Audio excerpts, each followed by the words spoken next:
Wife demanded a hall pass after beating cancer, so I sent her to the streets after she was unfaithful in the sheets. My wife and I have been married since 2001 and together since 1999. She is the most intelligent, thoughtful, caring, loyal person I know, and I have always considered myself fortunate to have met and married her. Even today, she remains aesthetically beautiful, and men have consistently complimented her throughout our marriage. Despite their advances, she has always rebuffed them. Earlier this year, she was diagnosed with uterine cancer stage 1, and underwent a full hysterectomy. I was never concerned about the cancer. It was diagnosed early, addressed swiftly, and she made a full recovery. I took time off work to care for her after the surgery, and all seemed well. There were some expected emotional instances on her part, and though I am not particularly emotional, we confronted them together. After her recovery, she insisted that we start living life to the fullest and embarked on a 10-day trip to Europe, followed by a journey to Belize. We also have a trip planned to the UK and Spain later this year. I am fine with these endeavors, as they contribute to building memories and checking off bucket list adventures for her and us. I understand that these actions stem from her feeling fragile. She also embraced activities like yoga, swimming, and healthy cooking classes. I was fully on board until last week. Last week, she came home from work and expressed a desire for a hall pass, a one-time opportunity for her to have intimacy with someone else besides me. She explained that since her cancer diagnosis, her outlook on life has changed, and she doesn't want to be restricted from doing things she desires. She mentioned a guy at her work whom she's always been attracted to, and as he's leaving the company, she sees it as the perfect opportunity to engage with someone else. She asserted that I could say no, but doing so would result in her being mad and disappointed at me for an indeterminate amount of time and would confirm my male toxicity and insecurity. I don't consider myself toxic, and if not wanting my wife of 20+ years to have intimacy with someone else is considered insecure, then I guess I am insecure. I expressed appreciation for her openness but clarified that approval via coercion is not true approval. I also conveyed my disapproval of her language in describing my yet unknown reaction to this significant issue that could impact the rest of our marriage and life. The next morning, she apologized for putting such a weighty decision solely on my shoulders. To help, she decided to take the decision away from me. She booked a hotel near where her coworkers are having a farewell party for this guy and planned to spend the night there with him, hoping I would still be here when she returned. She assured me that she would answer any questions I have about the night afterward but not before. She refused to disclose any details about him, stating that she knows me too well, and revealing such information would lead me to dwell and obsess over him, making it too real for me. Her perspective is that the less I know, the better, which contradicts her offer to tell me anything I want to know after it happens. I think she assumes I won't want to know anything, or she simply will not tell me. Part of me thinks that at least she has been honest with me, and she has been through a lot since finding out she had cancer, so maybe I should just let it happen. I certainly have no concept of what she went through, so I cannot dismiss how this affected her mental state and outlook on life. Another part of me wants to put my foot down and say this is not going to happen and deal with the consequences when they happen. Her best friend called me callous for even suggesting that I wouldn't let it happen because I have no idea what she went through. I find it hard to believe that she is okay with the possibility of throwing away 20+ years of marriage over some guy with whom she has had no relationship outside of work. Part of me wants to know who this guy is. What does he look like? What does he have that is so enthralling for her? Is he just a safe option? Is he married? Does his wife know? Ostensibly to meet her coworkers, but in reality, to be with the guy. I asked her to text me when she was leaving for the bar, and when she did, I asked her if she was really going to go through with this. After her response, I am not answering any more questions tonight, I will see you tomorrow, I blocked her. Then I did something either stupid or brilliant. I went to the bar where the get-together was happening. Well, not the bar but a transit bench across the street. I waited for a long time.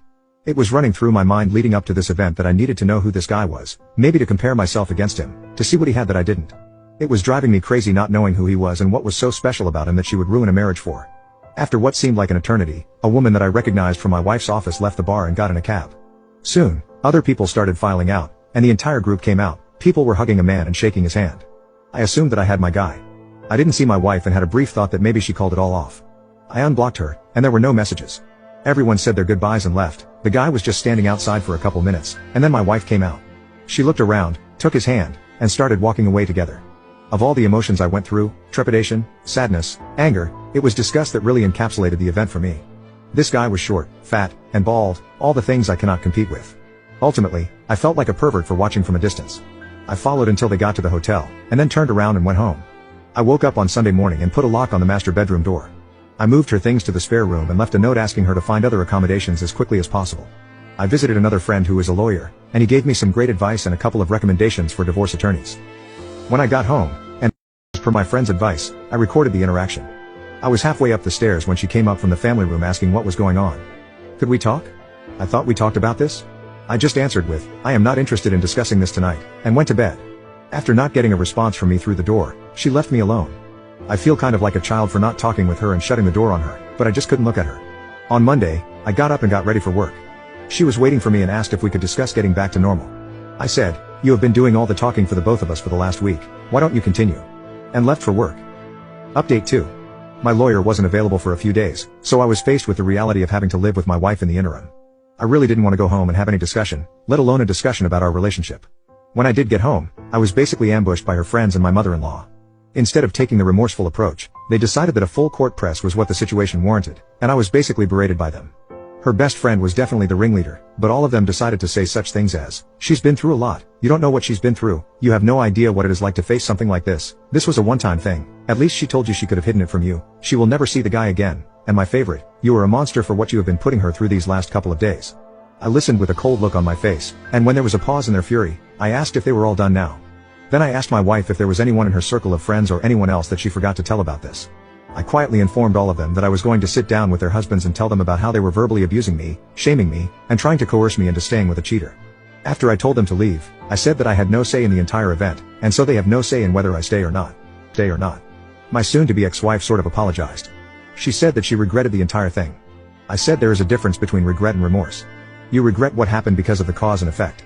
You have regret because your life will never be the same, our relationship will never be the same because you were wholly and willfully unconcerned about me and what I wanted. She asked if I had any questions, and she would answer them now, no matter how disturbing.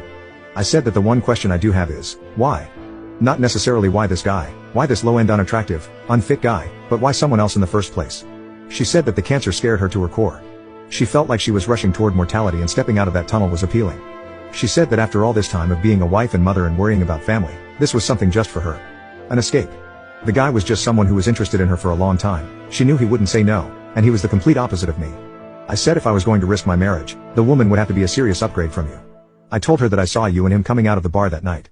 I watched you walk away from the bar hand in hand towards the hotel. I said that you looked too familiar with each other and asked if there was something going on before all this. She said no, but who knows if that is the truth or not. I said that after all our years together, your lack of respect for me was astonishing. I finished by saying that I would never be able to look at myself in the mirror again if I condoned that level of disrespect and stayed with you. I said I hope we can go our separate ways amicably, and that I have an appointment with a lawyer later in the week. I again asked her to find some other accommodations, and she simply said, I am not going anywhere. We are not getting a divorce. I will give you all the time you need and do whatever you need to recover from this. We will get past this. She has asked me to go to marriage counseling, which I refused. Why would I go to counseling? Which seems kind of desperate and pathetic. She has said that she will drag the divorce out for as long as possible but so far has been compliant. The worst part of all this is telling my daughter that we are getting a divorce and why, followed closely by her begging me to give her mom another chance. I am not sure I would have been afforded the same consideration if I was the one who was cheating. Update 3. There is not much to report. We are in the process of getting a divorce, however, where we live, we must be legally separated for 1 year. My wife has said that she will give me whatever I want in the divorce if I agree to attend marriage counseling, but I am not interested. There was a bit of back and forth while we worked out what separation looks like in everyday life from this point forward. As a result, we have only just agreed to the confines of the legal separation, so as we move towards defining the divorce language, maybe my stance may change. I received a lot of messages about her friend group and my daughter, so I will clear up any misconceptions now. My daughter isn't taking her mother's side. She has always been a mama's girl but she is very unhappy with her mom right now. Her initial reaction was just shock and held out hope that we would work through any issues and stay together. Now she accepts that is not going to happen. She has been limiting her interactions with her, but at the end of the day, she is still her mom. The friend group husbands were upset at the level of complicity of their wives in aiding and abetting the cheating and made them cut off my wife, but that seems to have been forgotten at this point.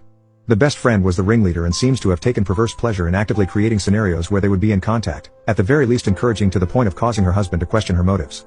It turns out she didn't like me at all, and this was her way of sticking it to me. I guess she wins. I have decided not to date anyone for a while. I will not be getting married ever again. So that's all. I doubt I will post again unless she wins the lottery and I find it in my heart to forgive her.